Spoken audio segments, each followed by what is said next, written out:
Assalamualaikum warahmatullahi wabarakatuh. Apa kabar teman-teman Ilkom semuanya? Saya harapkan teman-teman semuanya baik-baik saja dan sehat selalu. Kali ini saya akan mencontohkan hitung manual menggunakan Excel. Untuk apa? Untuk mengimplementasikan salah satu algoritma dari data mining yang sangat populer. Namanya algoritma K-means clustering. Dari namanya saja kita tahu bahwa algoritma ini difungsikan untuk klasterisasi begitu ya. Nah, saya urutkan dari awal ya sebelum kita bahas alur dari K-means. Jadi ceritanya begini, saya punya dataset. Datasetnya seperti ini, Anda bisa lihat.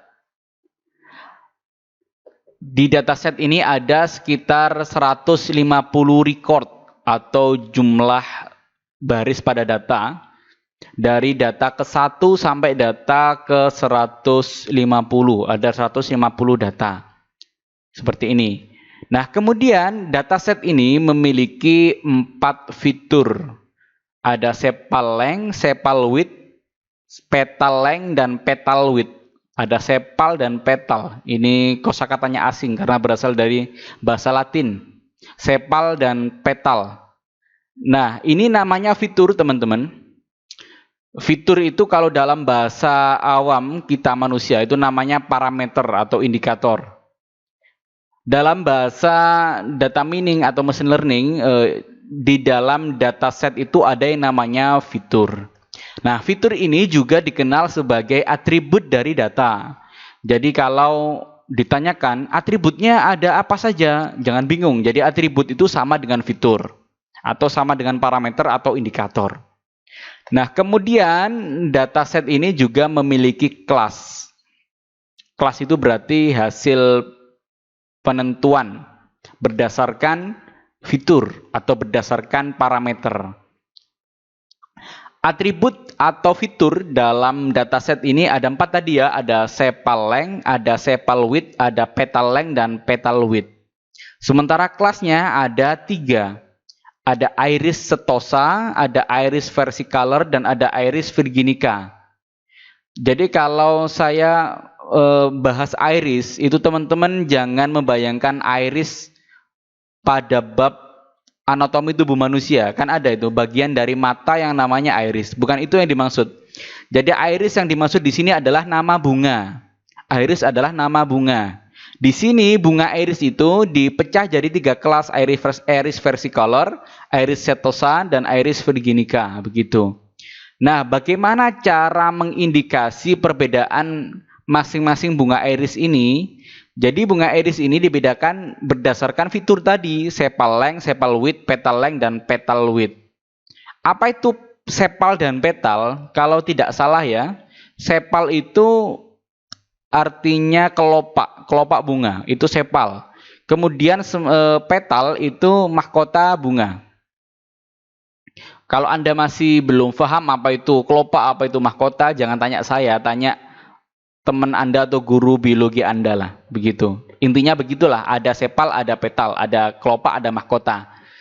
Jadi gitu ya, iris versicolor, iris setosa, dan iris virginica dibedakan berdasarkan sepal dan petalnya. Ada 4. Jadi kesimpulannya begini, dari dataset ini ada 150 data. Kemudian ada 4 fitur dan ada 3 kelas, begitu. Nah, dari sini kita coba cari algoritma yang tepat.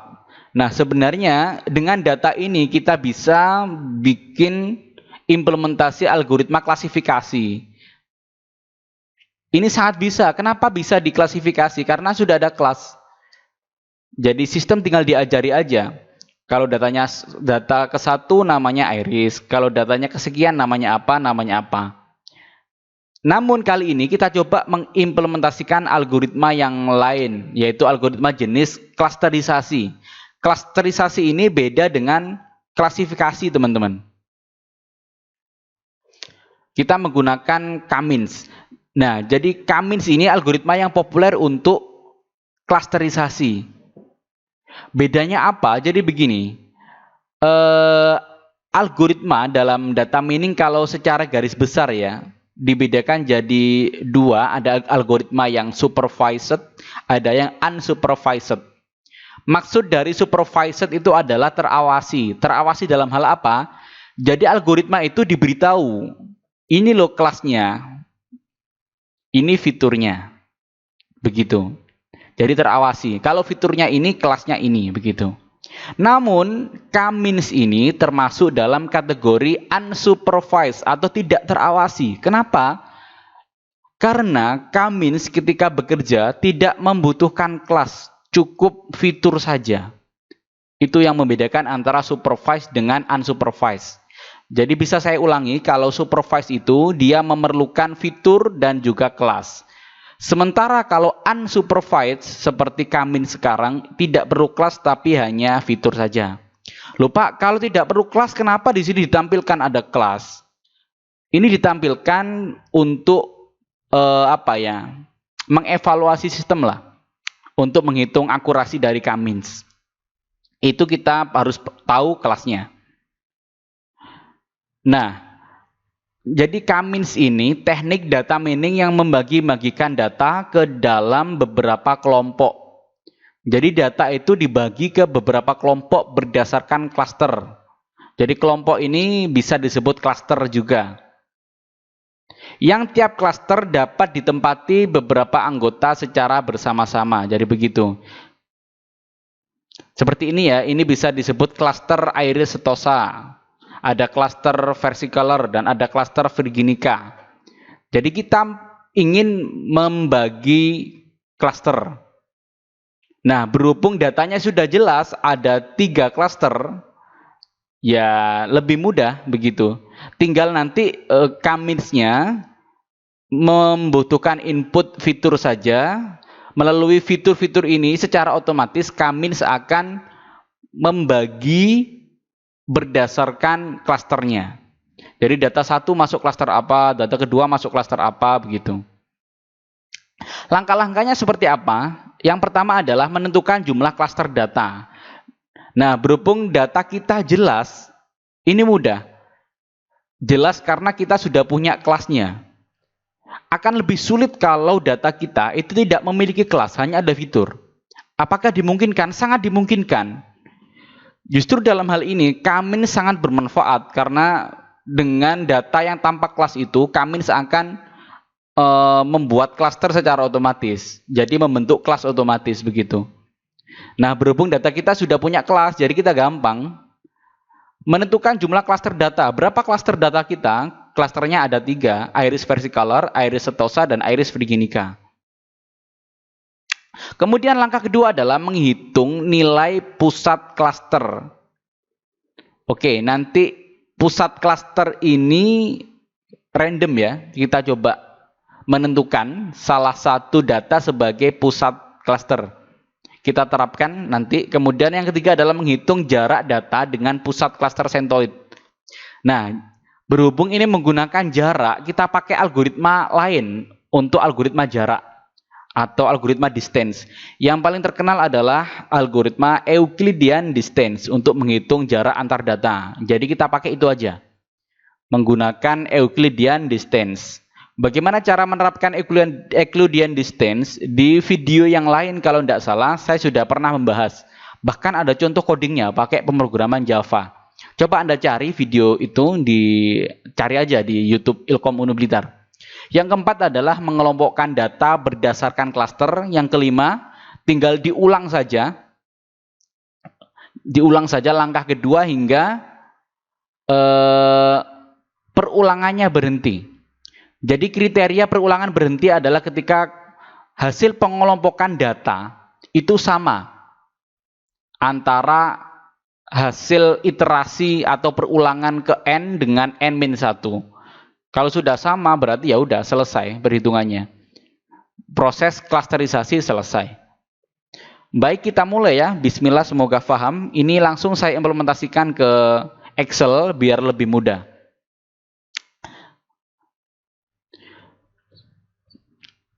saya sarankan setiap Anda belajar algoritma, terutama algoritma data mining atau machine learning akan lebih mudah kalau Anda terapkan di Excel dahulu. Kalau penerapan Excel berhasil, itu membuktikan bahwa Anda paham urut-urutan proses algoritma. Kalau Anda belum berhasil hitung Excel, berarti kefahaman Anda terhadap suatu algoritma masih diragukan. Itu yang saya terapkan di bimbingan skripsi saya di kampus ketika mereka mengajukan, Pak, saya pakai algoritma K-means, pakai naive Bayes, pakai KNN. Ya silakan Anda cari datanya, kemudian diterapkan di Excel. Kalau Anda berhasil menerapkan di Excel, saya anggap Anda paham alur kerja dari algoritma. Nah, berhubung di sini saya terapkan Excel-nya, saya harapkan video ini juga menjadi tutorial atau jadi semacam referensi bagi Anda yang berkutat di algoritma K-means dan ingin menerapkan hitung Excel-nya. Saya lanjutkan ya. Langkah berikutnya adalah menerapkan centroid awal. Ini berarti kita sampai langkah yang kedua. Tentukan nilai pusat klaster. Jadi kita sudah sepakat bahwa klaster di data yang sekarang ada 3, klaster 1, klaster 2, klaster 3. Klaster 1 ini namanya Iris setosa, kemudian klaster 2 ada Iris versicolor, klaster 3 ada Iris virginica. Nah, berhubung datanya ini 150, ini dibagi rata ya. Jadi Iris setosa itu 1 sampai 50. Sementara 51 sampai 100 Iris versicolor, kemudian 101 sampai 150 namanya Iris virginica. Nah, ini ada 3 klaster. Nah, kemudian ini kita tentukan pusat klasternya atau pusat centroid namanya. Pusat klaster centroid. Kita tentukan centroid awal. Ini ditentukan dari mana, Pak? Centroid awal ini bisa kita tentukan secara random. Berdasarkan data yang mewakili tiap-tiap klaster. Data kelima, kalau kita cek di dataset, itu masih mewakili klaster 1. Data ke-65 mewakili klaster 2, data ke-125 mewakili klaster 3. Nah, ini bisa diacak teman-teman. Tidak harus 5, 65, 125. Yang penting data itu mewakili masing-masing klaster. Kemudian kita lanjutkan ya, kita tentukan juga fiturnya. Sepal length, sepal width, petal length, petal width. Kalau datanya ketemu, otomatis kan fitur ini tinggal ikut aja data yang mana begitu. Jadi fitur ini diambil berdasarkan data ke ini. Data ke-5 fiturnya ini, data ke-65 fiturnya ini, data ke-125 fiturnya seperti ini. Oke, sampai sini semoga Anda paham. Nah, kalau sudah ditentukan centroid awal, kita masuk ke langkah berikutnya. Kita mulai iterasi yang pertama. Oke. Data yang saya blok ini adalah data yang diambil dari centroid awal. Ini sama seperti ini, data ini. Oke. Ini hasilnya nanti ya. Jadi dibahas nanti dulu setelah proses. Jadi prosesnya bagaimana di iterasi yang pertama ini? Intinya adalah tiap data dari data ke 1 sampai data ke 150 ini dihitung jaraknya ke centroid. Data ke 1 dihitung jarak ke centroid 1, ke centroid 2 dan centroid 3 gitu ya. Jadi yang dimaksud centroid di sini adalah titik pusat klaster. Titik pusat klaster. Jadi berapa jaraknya? Nah, berdasarkan jarak ke masing-masing centroid ini, jarak centroid 1, jarak ke centroid 2, dan jarak ke centroid 3, ini dipilih jarak yang terdekat. Jadi tetap ya, metode untuk menghitung jarak menggunakan Euclidean distance. Ini rumusnya, rumus Euclidean. Bisa diklik, nah seperti ini, bisa diklik saja 2 kali untuk tahu prosesnya bagaimana. Jadi dihitung data ke 1 sepal length ini dihitung jaraknya dengan sepal length data ke-5 seperti itu. dan seterusnya. Ini yang kedua, ini yang ketiga. Diperoleh yang terdekat adalah ternyata jarak ke sentroid ke 1. Ini bisa di logika ya, karena memang pasti ini terdekat karena data ke 1 ini berdekatan dengan data kelima, otomatis masih satu klaster. Tapi bisa jadi tidak sesuai dengan tetangga klasternya, bisa jadi berubah. Nah, melalui titik terdekat ini kita bisa menentukan masuk klaster mana yang dia ikuti. Misalkan data ke 1 yang terdekat kan ini. Nah, dia ikut klaster ke 1. Dengan cara yang sama, dengan cara hitung jarak tadi diteruskan sampai data ke 150. Nah, ternyata didapatkan bahwa yang masuk klaster 1 jumlahnya 60, yang masuk klaster 2 jumlahnya 36, yang masuk klaster 3 jumlahnya 54. Nah, sudah berbeda toh dengan data set contoh. Padahal di data set tiap klaster itu ada 50 anggota, tapi di sini hasilnya berbeda. Sabar, ini masih iterasi pertama. Kita masih punya iterasi yang panjang. Oke, Anda bisa cek di Excel-nya, nanti dibagikan. Nah, kemudian dilanjutkan ke iterasi yang kedua ya. Jadi iterasi yang pertama ini dia tidak mendapatkan kesimpulan. Untuk K-, jangan pernah berhenti di iterasi ke 1.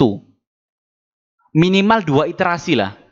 Kalau memang di iterasi kedua hasilnya sama, jumlah anggotanya seperti ini, sama, 60, 36, 54, berarti ya dianggap selesai iterasinya. Kalau di iterasi kedua nanti hasil jumlah anggota masing-masing klaster ini berbeda, oh berarti iterasi harusnya tidak dihentikan. Kita cek iterasi kedua ya. Oke. Ini caranya sudah berbeda. Yang saya blok ini, titik sentroidnya sudah berbeda, teman-teman. Nah, bagaimana cara menentukan titik sentroid untuk iterasi yang kedua? Ini di sini menggunakan rumus sum if. Oke, begitu. Nah, untuk mendapatkan titik sentroid terbaru, ini acuannya masih iterasi yang pertama. Kita tahu di iterasi yang pertama, klaster 1 ini ada jumlah anggota 60. Nah, caranya adalah khusus untuk fitur sepal length dulu. Ini menentukan titik sentroid pada fitur sepal length. Ini mendapatkan 4,9 sekian. Oke, caranya adalah dengan dia membatasi klasternya 1. Dibatasi klasternya 1 dulu, kemudian ditentukan sepal length-nya. Berarti dibatasi begini, dia sepal length ini dicari berdasarkan klaster yang diikuti, yaitu klaster 1. Ini dijumlahkan semuanya kemudian dirata-rata. Intinya adalah mencari rata-rata sepal length untuk klaster 1. Intinya begitu, agak bulat maaf. Intinya mencari rata-rata sepal length pada klaster 1 sebanyak 60 anggota. Jadi rata-ratanya adalah 4,9. Kemudian dari 60 anggota pada klaster 1 tadi dicari sepal width, petal length, dan petal width. Seperti itu rata-ratanya. Dengan cara yang sama dicari juga untuk klaster 2 dan klaster 3. Nah, rata-rata inilah yang menjadi titik sentroid yang baru. Begitu. Nah, dengan begitu, iterasi kedua bisa dipraktekkan dengan cara yang sama. Data ke 1 dihitung jaraknya ke sentroid 1, sentroid 2, dan sentroid 3. Ditemukan deh, data ke 1 ini ternyata terdekatnya ini. Masih masuk klaster 1. Coba dicek, jumlah anggota antara iterasi kedua dengan iterasi pertama beda atau sama? Nah, ternyata ada yang sama, ada yang beda. Klaster 1 anggotanya sama, klaster 2 anggotanya beda, 37, 136. Nah, berhubung masih berbeda, artinya iterasi belum selesai. Kita lanjutkan iterasi yang ketiga dengan cara yang sama seperti iterasi yang kedua. Nah, berarti untuk mencari titik pusat sentroid, Untuk iterasi yang ketiga, acuannya adalah iterasi yang kedua. Acuannya iterasi yang kedua. Di iterasi yang kedua tadi, di rata-rata, untuk sepal length ini rata-ratanya berapa? Khusus klaster 1, klaster 2, dan klaster 3.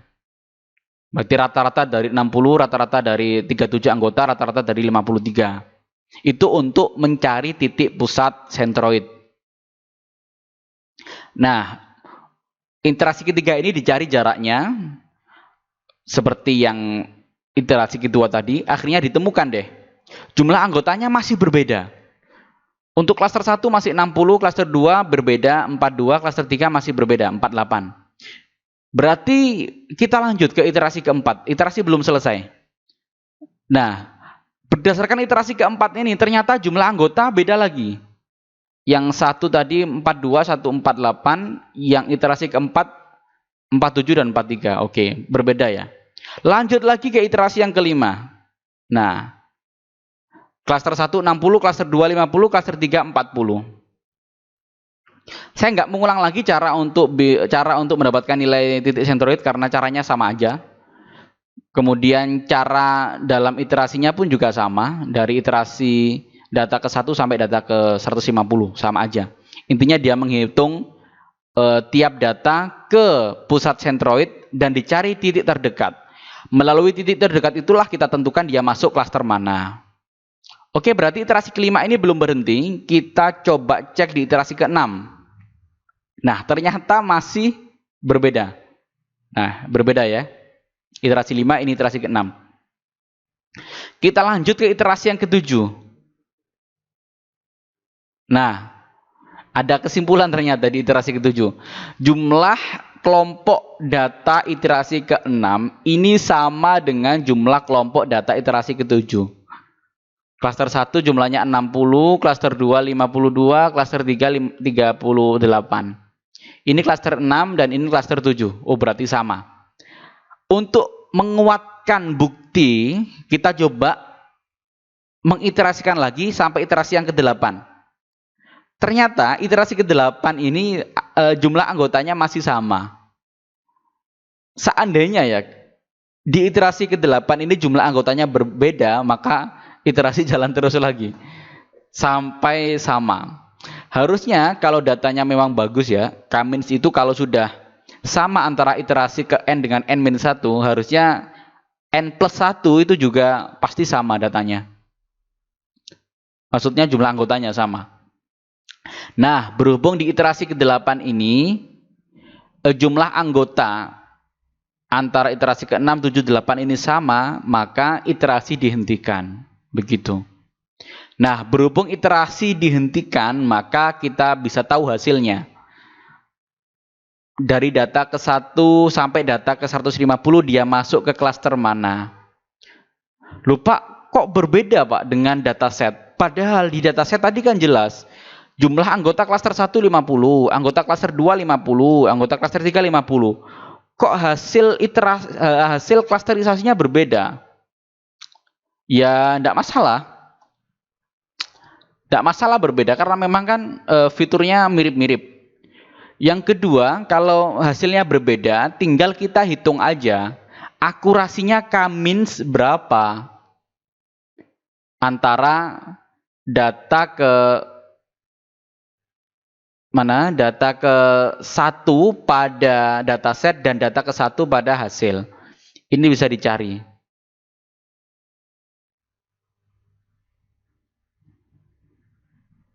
Oke. Ini bisa kita bandingkan ya, kita tambahkan misalkan di sini.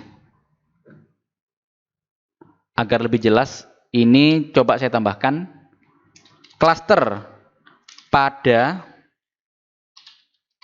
dataset. Nah, biar jelas. Kalau hasil K-means klasternya ini, kalau dataset klasternya mana begitu. Berarti masuk ke mana ya?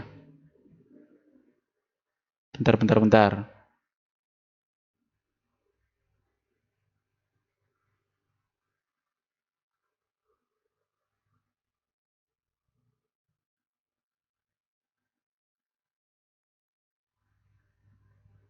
Nah, ini.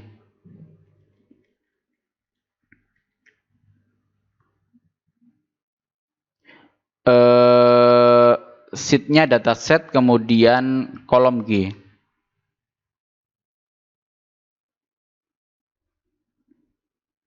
Sama dengan dataset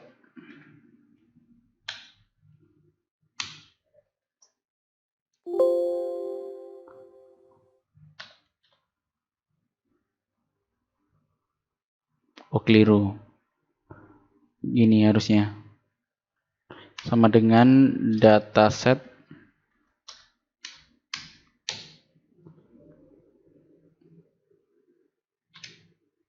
G berapa tadi? G3 ya, betul, G3.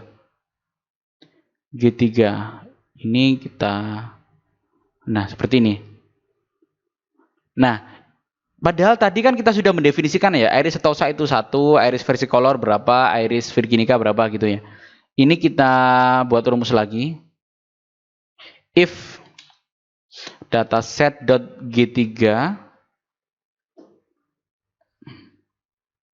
sama dengan iris setosa, maka ini 1.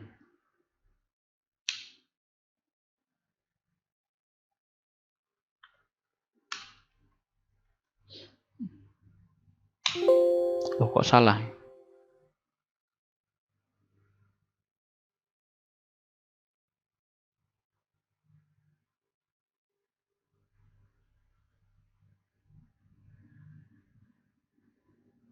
Oh, ini mungkin gini ya. Nah, kemudian kalau if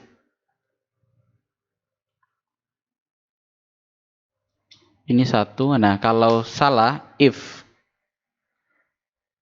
dataset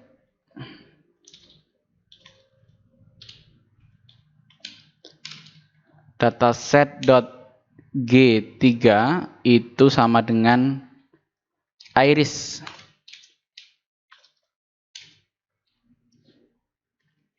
versicolor. V-nya besar apa kecil ya? Kecil mungkin tadi. Maka dia 2. Kalau salah berarti 3.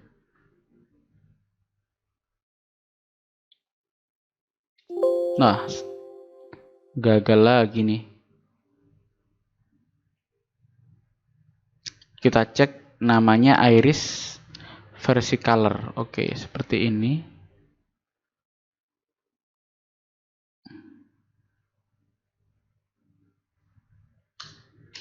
If dataset, mohon Anda bersabar ya. G4 tadi sama dengan, nah, iris versicolor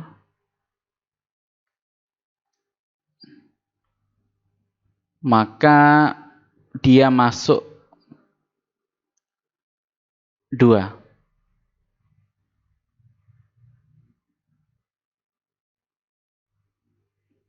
Oke, seperti itu. Kemudian kalau false dia masuk 3. Ditambahkan kurung lagi. Semoga ini berhasil.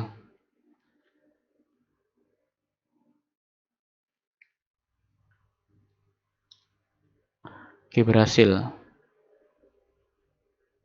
Kita terapkan untuk 150 data. Nah, seperti itu. Oke, nah, kalau seperti ini kan kita bisa membandingkan antara klaster yang diikuti dengan klaster yang ada pada dataset. Nah, seperti ini kan beda. Nah, ini beda. Nah, ini enaknya begini, dengan cara seperti ini kita bisa tahu berapa akurasinya. akurasi dari sistem Cummins ini. Tinggal kita cek aja yang salah berapa, yang benar berapa gitu.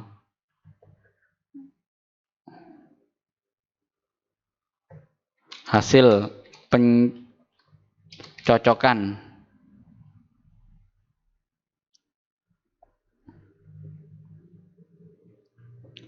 Oke, sama dengan if ini sama dengan ini, maka true. Sisanya false. Nah, berapa yang true, berapa yang false? Tinggal dicocokkan aja.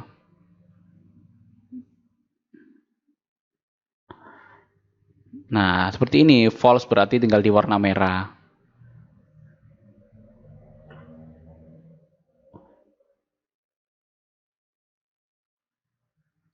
Nah, kemudian tinggal dicari berapa jumlah dari false. Coba kita filter. Filter berdasarkan false. Nah, tahu jumlahnya berapa ini? Nah, jumlahnya adalah 26. Ada 26 yang salah dalam mengklaster. Jadi Cummins 26 yang salah.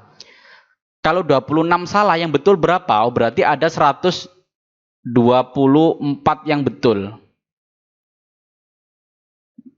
Tinggal dihitung aja. Akurasi sama dengan jumlah benar dibagi seluruh hasil klaster. Maka akurasi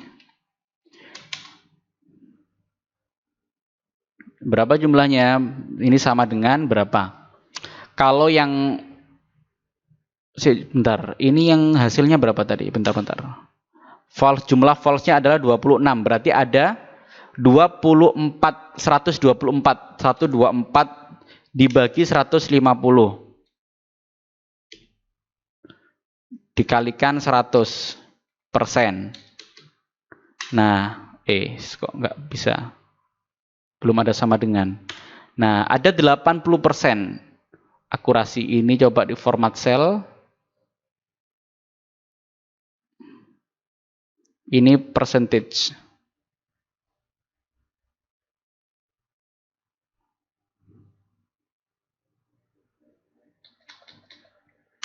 Nah, ada 82% akurasinya. Nah, menarik sekali kan? Oke, itu yang bisa saya sampaikan teman-teman. Semoga memberikan manfaat yang banyak bagi kita semuanya, terutama dalam contoh Excel untuk implementasi algoritma Cummins. Untuk mempermudah teman-teman dalam praktek, berhubung saya juga lagi baik hati, Excel ini coba saya bagi ya, silakan diunduh di kolom deskripsinya. Gitu aja teman-teman, semoga bermanfaat. Saya akhiri, wassalamualaikum warahmatullahi wabarakatuh.